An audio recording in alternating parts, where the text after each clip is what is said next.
Denmark की सबसे बड़ी विंड एनर्जी कंपनी ऑरसेट के शेयर्स में 17% की जबरदस्त गिरावट आई है और कहा जा रहा है कि सुज़लॉन में जो गिरावट देखने को मिली है वो भी अमेरिकी झटके की वजह से देखी गई है। और इसी के साथ भारत की विंड टरबाइन निर्माता कंपनी सुज़लॉन एनर्जी के शेयर्स जो है वो अब दबाव में आ चुके हैं। वहीं दूसरी तरफ देखा जाए तो इंडिगो एयरलाइंस की पेरेंट कंपनी इंटरग्लोब एविएशन के शेयर्स में आज 4.5% से ज्यादा की गिरावट देखने को मिली है। इन दोनों ही शेयर्स के प्राइसेस की गिरने के पीछे क्या वजह है, इस वीडियो में जानेंगे, तो बने रहिए हमारे साथ। मैं हूं उर्वशी सिंह और आप देख रहे हैं फाइनेंस ज्ञानी। डेनमार्क की सबसे बड़ी विंड फार्म कंपनी ऑरसेट के शेयर्स हफ्ते के पहले कारोबारी दिन 17% तक गिर गए हैं और अपने निचले स्तर पर पहुंच गए हैं।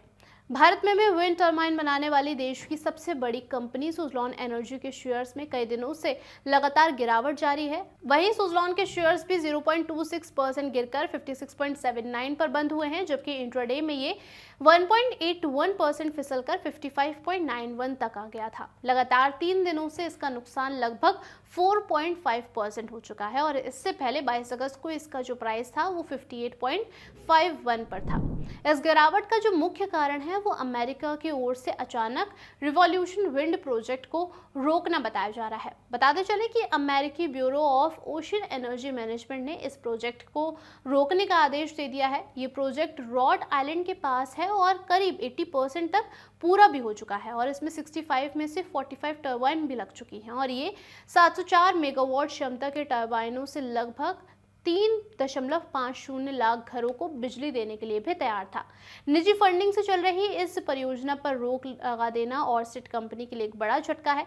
कंपनी ने इस आदेश का पालन करने की बात कही है, लेकिन वो इससे आगे बढ़ने के लिए उपाय भी लगातार खोज रही है।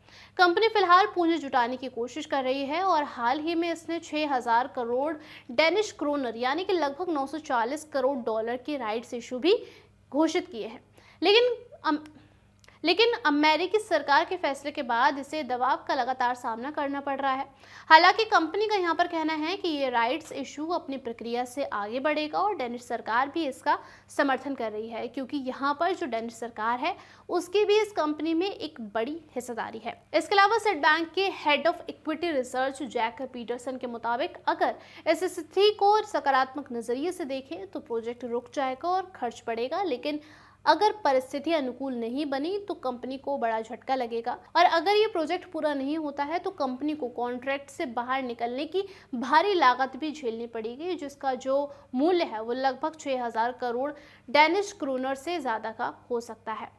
अब आपको बता दें कि ऑरसेट के अगर शेयर प्राइस गिरे हैं तो इसका सुज़लॉन एनर्जी से क्या कनेक्शन है। सुज़लॉन एनर्जी को ऑरसेट से सीधा भी कोई भी कनेक्शन नहीं है। ऑरसेट का संकट वैश्विक नीतियों और प्रोजेक्ट में देरी से जुड़ा हुआ है, जबकि सुज़लॉन का कारोबार मुख्य रूप से भारतीय सरकार की नीति और घरेलू मांग पर निर्भर करता है।